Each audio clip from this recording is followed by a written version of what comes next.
నా పేరు doctor S Nageswararao, Osmania university నిరుద్యోగ JAC and progressive democratic students union రాష్ట్ర అధ్యక్షుడిని. ఈరోజు నిర్వహిస్తున్న మీడియా మిత్రుల సమావేశానికి విచ్చేసిన మీ అందరికీ మరొకసారి స్వాగతం తెలియజేస్తూ, ఈ ప్రెస్ మీట్లో వివిధ విద్యార్థి సంఘాల నేతలు, నిరుద్యోగ సంఘాల నేతలు, అట్లాగే విద్యా పరిరక్షణకు సంబంధించిన నేతలు ఈ ప్రెస్ మీట్లో పాల్గొంటా ఉన్నారు. ఈరోజు తెలంగాణ రాష్ట్రంలో నిరుద్యోగుల సమస్య అత్యంత తీవ్రమైన సమస్యగా ఉన్నది.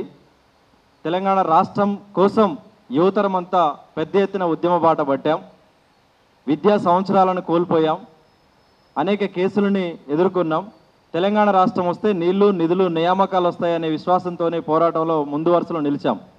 తెలంగాణ రాష్ట్రం వచ్చిన తర్వాత నియామకాల కేంద్రంగా పాలన సాగట్లేదనే విషయాన్ని ఆనాడు అనేక రూపాయల ఉద్యమాలు నిర్వహించిన సందర్భం మీ అందరికీ తెలిసిందే.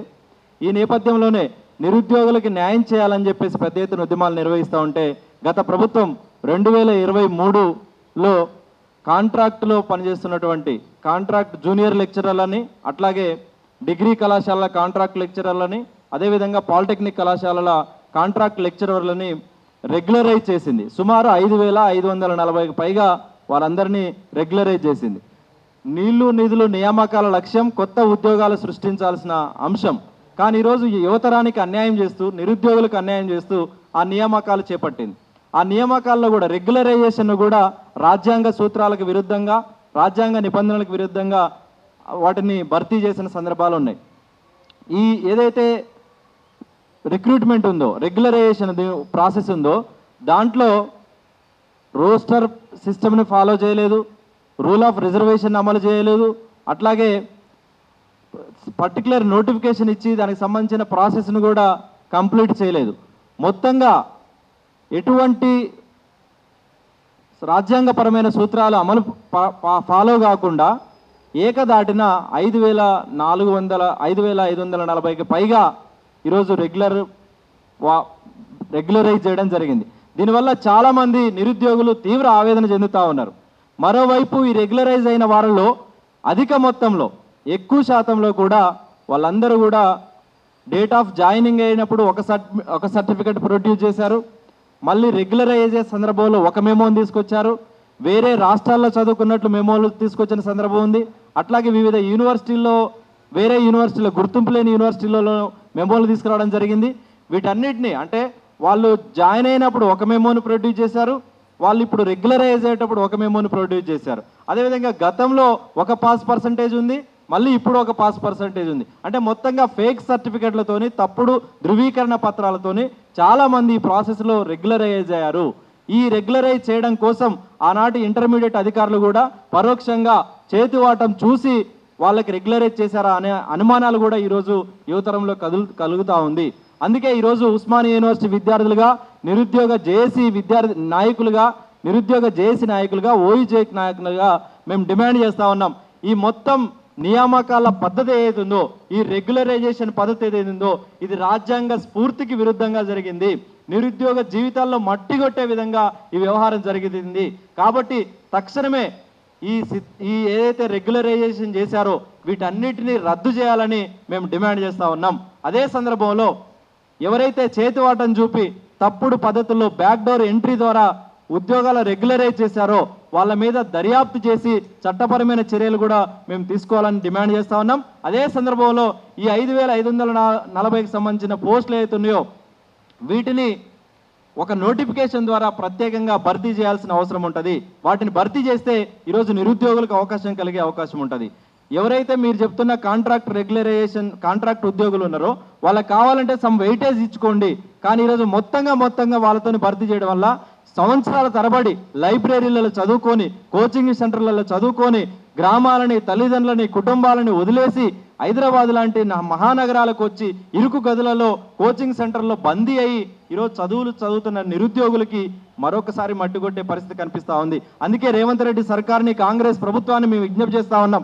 ఈ మొత్తం వ్యవహారం మీద విచారణ చేపట్టండి. దీంట్లో లక్షల రూపాయలు చేతులు మారాయనే అనుమానాలు కూడా ఉన్నాయి. కాబట్టి వీటన్నిటి మీద విచారణ చేపట్టి వాటిని తక్షణమే నిలుపుదల చేయడం కోసం ఆర్డర్లు ఇవ్వాల్సిన అవసరం ఉందనే విషయాన్ని మేము రాష్ట్ర ప్రభుత్వాన్ని కూడా డిమాండ్ చేస్తూ ఉన్నాం. మరో అంశం, ఇక్కడున్న విద్యార్థి నేతలు, నిరుద్యోగ సంఘాల నేతలు కూడా ఈ అంశం మీద హైకోర్టులని, సుప్రీంకోర్టులను కూడా సంప్రదించిన నేపథ్యం ఉంది. గౌరవ హైకోర్టులు కూడా, గౌరవ సుప్రీంకోర్టులు కూడా నిరుద్యోగుల తరపునే పాజిటివ్గా ఈరోజు ఆదేశాలు ఇచ్చిన నేపథ్యం ఉంది.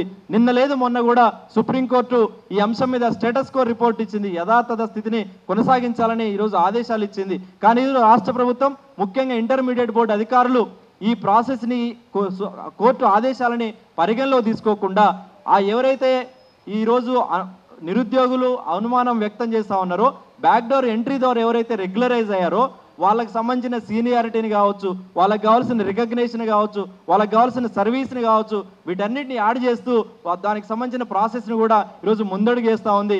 ఇంక్రిమెంట్ ఇస్తామని చెప్పేసి చెప్తా ఉన్నారు. ఇది మొత్తంగా ఒకవైపు నిరుద్యోగుల జీవితాల్లో మట్టి కొట్టడం, మరోవైపు ఒక మెరిట్ బేసిస్తోని ఒక ప్రాపర్ ఎగ్జామినేషన్ రాసి క్వాలిఫై అయ్యి కన్సర్న్ స్టేట్ కావచ్చు, సెంట్రల్ కావచ్చు, లేదంటే రాష్ట్రపతి ఉత్తర్వులు కావచ్చు, ఒక ప్రాసెస్లో ఎన్నికైన నియామకం పొందినటువంటి కొత్త జూనియర్ లెక్చరర్లకు కూడా ఇది అన్యాయం చేసే అవకాశం ఉంది. అందుకే ఈ మొత్తం వ్యవహారం మీద విచారణ చేపట్టాలి, ఈ ప్రాసెస్ని రద్దు చేయాలి, ఈ ప్రక్రియని రద్దు చేయాలి, నిరుద్యోగులకు అవకాశం కల్పిస్తూ మళ్ళీ కొత్త ఉద్యోగాల నోటిఫికేషన్ను వీటిని విడుదల చేయాలని మేము డిమాండ్ చేస్తూ ఉన్నాం. లేని ఎడల రేపు రాబోయే కాలంలో పెద్ద ఎత్తున దశల వారీగా ఈ నిరుద్యోగ సమస్య పరిష్కారం కోసం, నిరుద్యోగులకు న్యాయం చేయగల వరకు అక్రమ పద్ధతిలో ఏదైతే జూనియర్ లెక్చరర్స్ని రెగ్యులరైజ్ చేశారో, అక్రమ పద్ధతిలో ఏదైతే కాంట్రాక్ట్ డిగ్రీ లెక్చరర్స్ని రెగ్యులరైజ్ చేశారో, అక్రమ పద్ధతిలో ఏదైతే కాంట్రాక్ట్ పాలిటెక్నిక్ లెక్చరర్స్ని రెగ్యులరైజ్ చేశారో, ఈ మొత్తం రెగ్యులరైజ్ చేసిన వాటన్నిటి మీద కూడా రద్దు చేసి కొత్త నోటిఫికేషన్ ఇచ్చే వరకు మా పోరాటం కొనసాగుతుందనే విషయాన్ని ఈ సందర్భంగా గుర్తు చేస్తా ఉన్నాం. రేవంత్ రెడ్డి గారు కూడా మేము విజ్ఞప్తి చేస్తా ఉన్నాం, పదే పదే మేము ఉద్యోగాలు ఇచ్చామని మీరు ప్రకటనలు చేయడం కాదు, క్షేత్రస్థాయిలో ఉద్యోగాల భర్తీలు జరుగుతున్న అవకతవకల మీద మీరు విచారణ చేయాల్సిన అవసరం ఉంది. ఈ అవకతవకల మీద ప్రత్యేక దృష్టి కేంద్రీకరించాల్సిన అవసరం ఉంది.